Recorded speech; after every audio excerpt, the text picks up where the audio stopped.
Hey, everybody. We are going to finish up law and ethics, and I'm going to give you guys a short review, things that you can expect to be on your test, okay? And then I want you to spend the rest of this time actually going through your notes, going through the slides, and making yourself a study guide. Once you complete that study guide, then I want you to take a picture of it or allow your in-class instructor to see that you have created a study guide, and you'll actually get credit for that. So you can make it in the form of a Quizlet if you want to, or you can do a paper study guide, whatever you'd like to do, but that's what I expect you to do once we finish contracts. So we're going to pick up with contracts today, and give me just a minute to get there, and we will get started with contracts. So the reason why I talk about contracts is because a lot of things we do with patients are contract related. The way that we bill, the way that we take care of patients, even as little as setting up an appointment, that can be considered a contract with your facility or with your physician. Excuse me, guys. So you want to be sure that you understand what contracts are. You may need to go into a contract to open a bank account, to start to do your taxes. When you sign those, that's a legal contract. When you sign a contract with an employer, when you buy a home, when you buy a car, all those things are contract related. So it's important to know a little about contracts before you get started. If you're going to go to college and you're going to apply for student loans or financial aid, you have to sign contracts. So you want to be sure you know a little bit about them before you kind of get into that. So let's get started. It's not working the way I want to. So a contract is an agreement between two or more people, and it is enforced by law. Contracts are agreements between two or more people, and they are enforced by law. That can be a civil suit if you don't meet your end of an agreement. It could be a legal or a civil suit depending on how the contract is written. The elements of a contract: it's a proposal by one party to another party, and they are willingly go into this binding agreement. So an example of a contract would be when you go into the doctor's office. This is a good example of a time that as you guys graduate and become 18, that you'll be signing your own contract. So every year at the doctor's office, there's tons of paperwork you have to fill out. And one of those is your agreement to pay for services. It's called the Financial Responsibility Agreement. That once you sign that, that becomes a contract. And it basically says that you agree to pay for services. So if you don't know what the cost of those services are, you may want to ask for a list of what they charge or what they bill. Most places should be able to give you that. But when you sign that, you are signing a contract that says that, oh my goodness, guys, it's really warm in my room today, so I apologize. But it says that you can, that you agree to pay for the services. And on the contractor's end or on the facility's end, they agree to provide services based on specific requirements. So the agreement, I clicked the wrong one. So that would be what a contract could be. In healthcare, an individual enters into a relationship with a healthcare provider, and the provider agrees to take on that patient. When that happens, we agree to work to the best of our abilities to provide that care. You also have to be you have to accept it. So elements of a contract. So there's the acceptance. So there's the offer and the acceptance. That means you agree to that contract. And when you sign or you say yes, then you can be going into a verbal or a written contract. And the healthcare provider, an example of that is when we make an appointment. The provider gives you an appointment time. The provider agrees to be available within a normal expected window. If for some reason they're not available during that time, Oh my goodness, guys, I'm so sorry. If they don't agree during that time, then or something happens and they can't meet the expectation of being on time, then someone should be letting you know. Same thing with you. When you accept that appointment time, you agree to be there based on the instructions. So if they tell you to be there 15 minutes before and you arrive on time, they should be able to hopefully see you unless there's an emergency, they should be able to see you in a timely manner. The doctor agrees to examine you, but you have to say it's okay for them to perform the exam. No one can actually treat you or examine you without your agreement. So that's also you accepting the agreement for the doctor to take care of you. Elements of a genuine agreement. That's a valid offer that is met by a valid agreement. So an example of that may be if you're going to go to work somewhere. So here's an example of things that happen in healthcare or in the business world. Sometimes when you go to work somewhere, you actually have to sign a contract. But you can have a verbal contract with someone. If I was going to hire you, I would offer you a certain amount of money. I would explain to you what the benefits were. So I said I was going to offer you $10.75 an hour. That you're expected to work from 8 a.m. to 5:30 p.m. Monday through Friday, with the exception of holidays. I tell you what holidays that were closed. I would tell you that we provide medical, dental, and vision, and we pay a certain amount of it. Your cost of your benefit would be this, and we match up to 3% of retirement you choose to pay in after 1 year. So I've given you this offer of employment. Once you agree to that offer, then that becomes a binding and valid verbal agreement. Then there's lots of paperwork you have to go into, but that's actually a genuine agreement that makes it that's a valid offer. I've told you what we can offer you. If I were to offer those things to you and then we didn't meet those expectations, maybe we didn't really, I misrepresent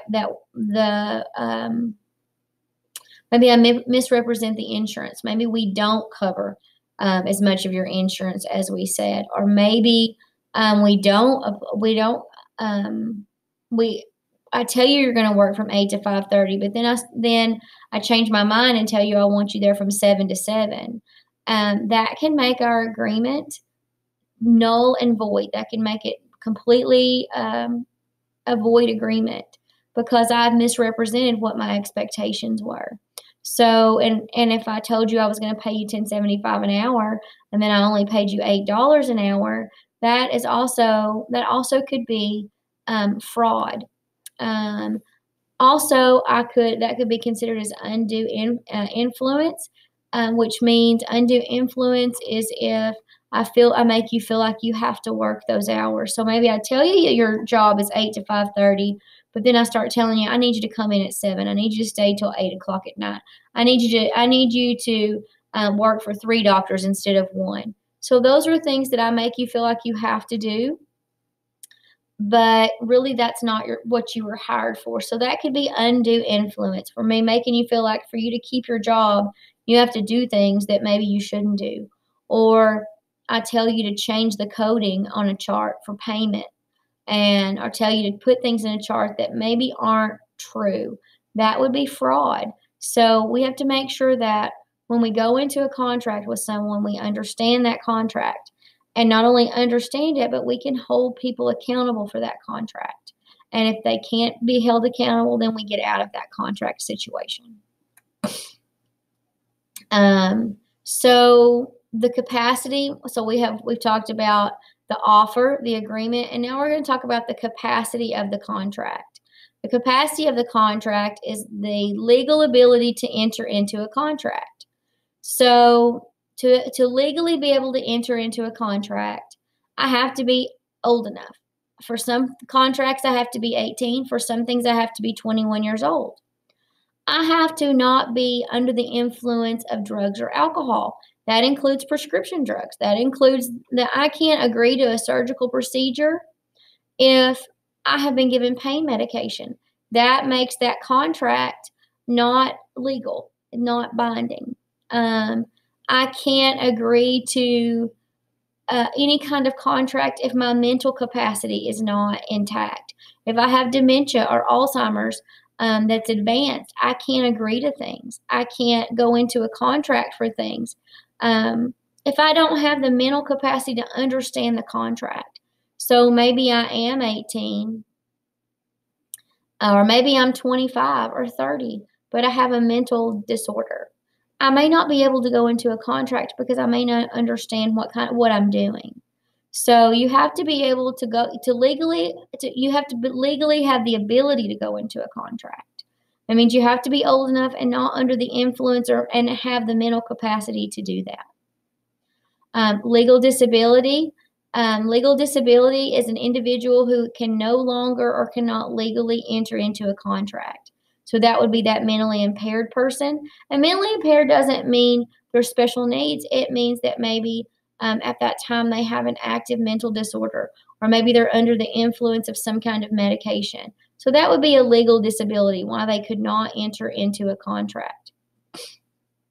Also, being a minor, being under the age of 18, unless you're married. If you're married and you're under the age of 18, you can go into binding contracts. But otherwise, you can't. So those are the same things we talked about: being mentally incompetent, being under the influence of drugs or alcohol, and also not having the ability to hold on, guys. I'm sorry. I'm gonna put you on pause for just a second.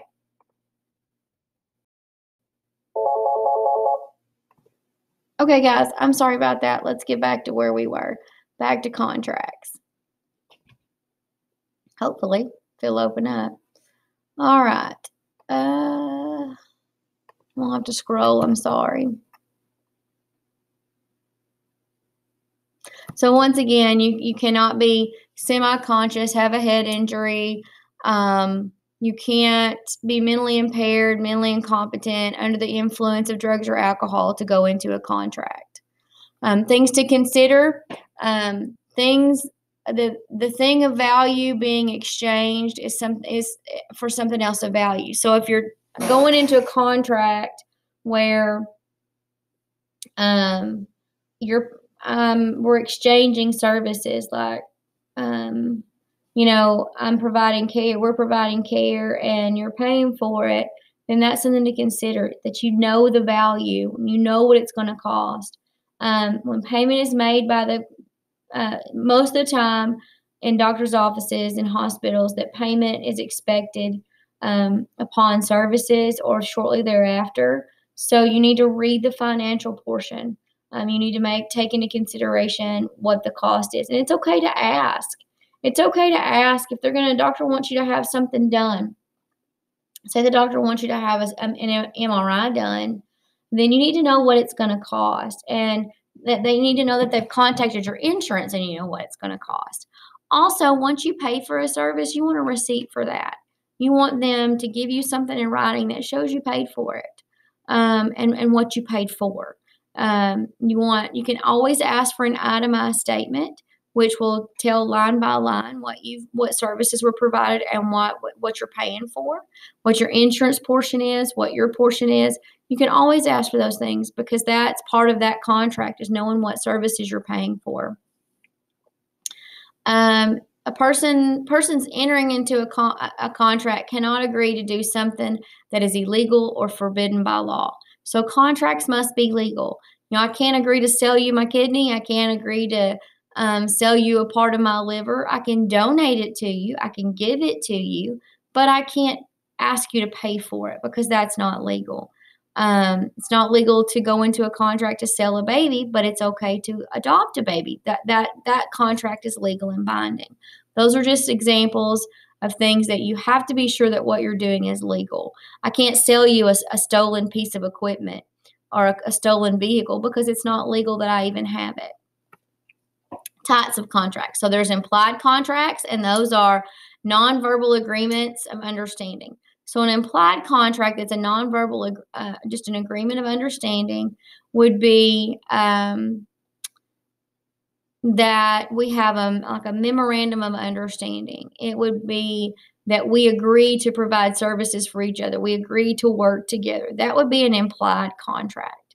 When you make an appointment, it's an implied contract that when we provide, I will be available for services, and once those services are done, it's implied that you'll pay for them. An express contract states the terms of the agreement, and in a distinct, clear language, it can either be written or oral. So we can go into an oral, we can go into a verbal contract. I can agree to sell you something for an X amount of dollars, and we can have that value. We can have that contract verbally. Also, it can be written. A written contract says that on paper that I agree to sell you a 2003 Chevy one-ton pickup for $12,000. And you sign it saying that you agree to pay for it. That's a written contract. A verbal contract is where we actually just agree on a price and you pay me. So, but it has to be clear. It has to be clear what you're paying for, what you're purchasing, and what you're agreeing to. Whatever the contract you're agreeing to, you have to fully understand it. You have to read it. If you have to ask questions, just be sure you understand what you're signing. Oops, sorry, guys. Healthcare contracts, the biggest one is informed consent. And I want to talk a little bit about informed consent and tell you what informed consent is. So we talked about HIPAA a little bit. We talked about informed consent. Informed consent is letting the patient, the healthcare worker, or the patient and the patient understand what the treatment, understand all of the positives and the negatives of a type of treatment. They also understand the cost. They understand what would happen if they didn't have the procedure. So here's an example. Someone has a torn ACL.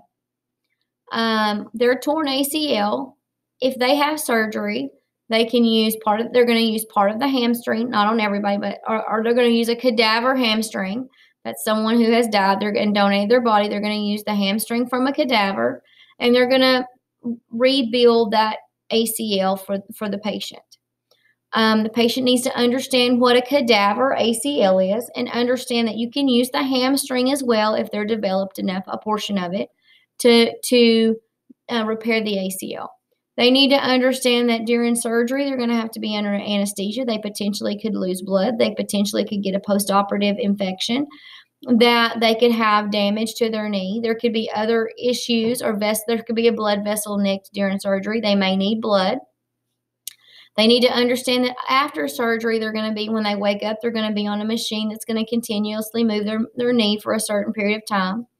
They need to understand that they're going to have anesthesia, and that they're going to have someone drive them home, that they're going to be given pain medication to treat their pain. So they have to understand all of those things that can happen. They also have to understand that ACL repair is not a life or death situation, that you can choose to wear a brace with physical activity for the rest of your life.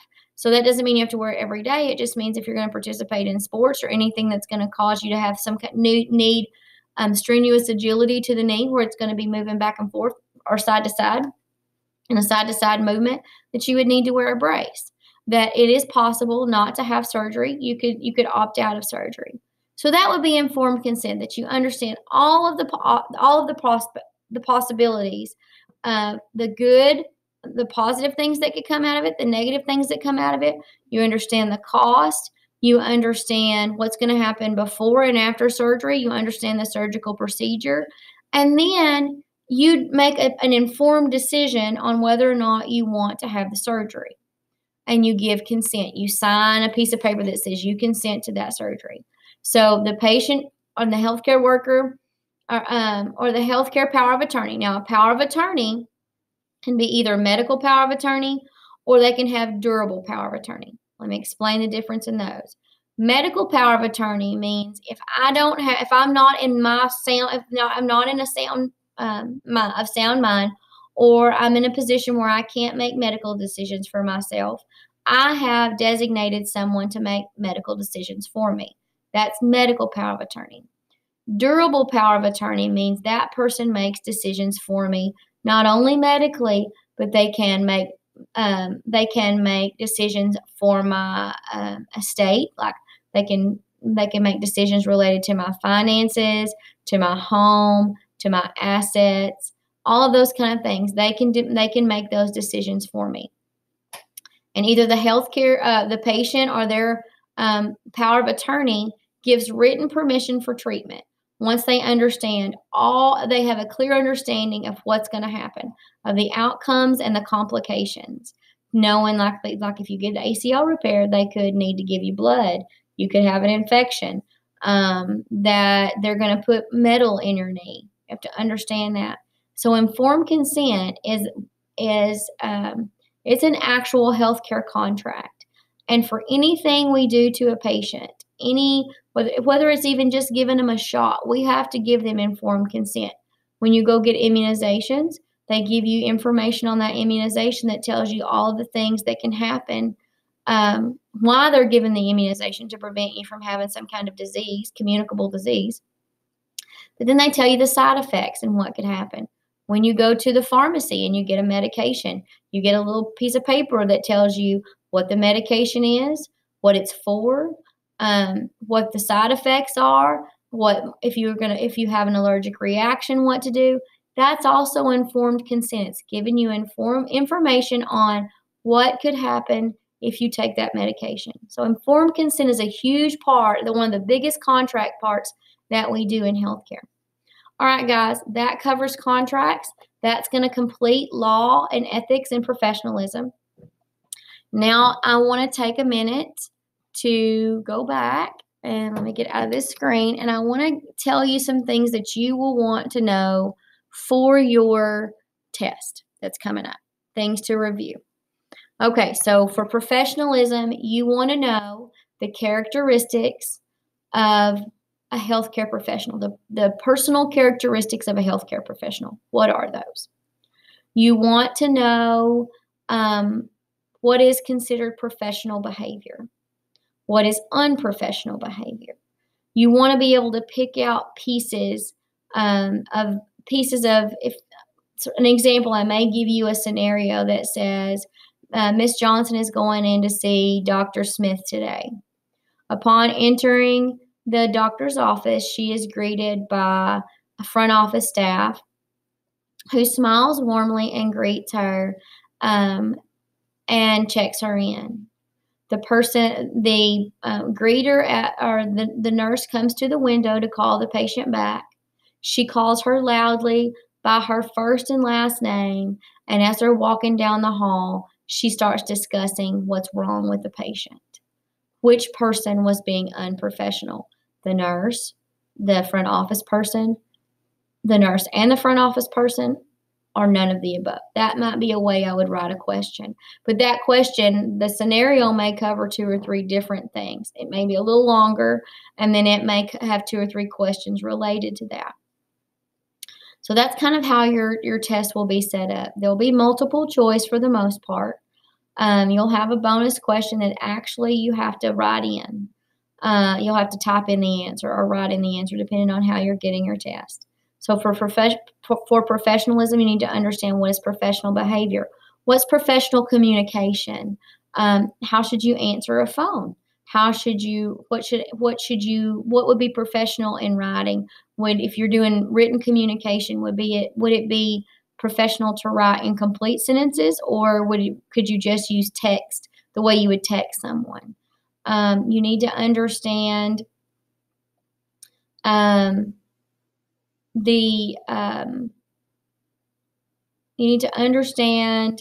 what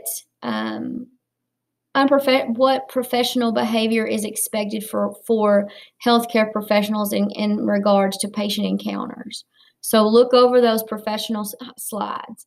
I'm not going to ask you, y'all are not at a place where I would ask you to give me definitions. That's not letting me know what you know.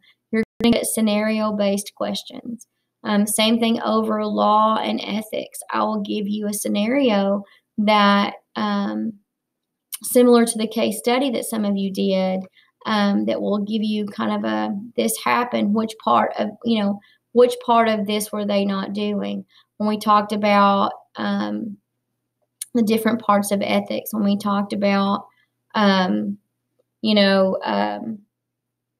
medical ethics. So go through those slides and be sure that you understand what just what it means to give just care, what it means to do for non-maleficence and beneficence. Be sure you know what those words are, but not just what the definition is, but what it would mean, what it would look like.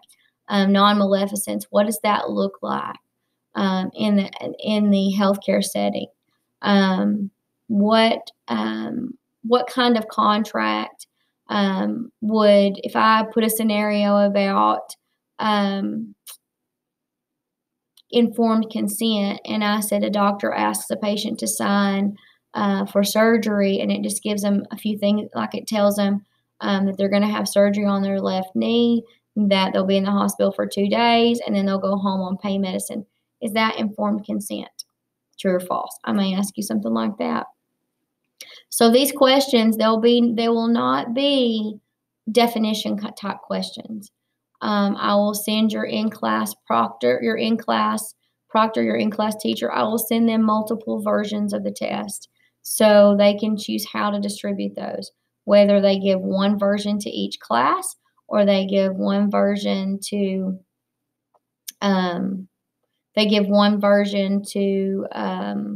like maybe give one version to 3 students and one version to the other 2 students, however they choose to do that.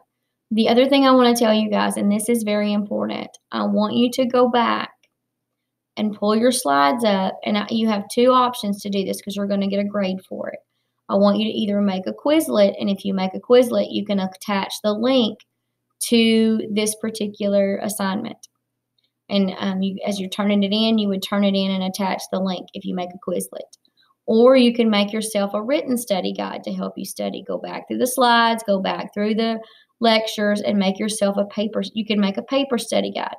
Either way, you get a grade for this. So I expect you to either make the Quizlet and attach it, and it needs to be a Quizlet that would have your school email attached to it. So that I know that you made it, or your first and last name so that we know that you made it. With that Quizlet, be sure that it either is set up with your school email address or it's set up with your first and last name. Make that Quizlet or do your paper study guide. Trust me, I'm doing this not because, go back through your notes. Hopefully you've taken notes. Go back through your notes, make a Quizlet. Go back through the study, go back through the slides. Make a paper study guide. But work on that today, because today you will have your test Tuesday of next week. We're going to move on to leadership and a few other things that are more fun. But we'll move on, but we're going to complete this unit today. And so that's your assignment for the rest of this class period, is to make that Quizlet or make that paper study guide and turn that in, or let your teacher see it. Let your in-class proctor see it. Let her see your paper study guide and what you've done, because you're going to get a grade for it, okay? All right, if you have questions, please email me, and I'll see you guys soon. Thank you.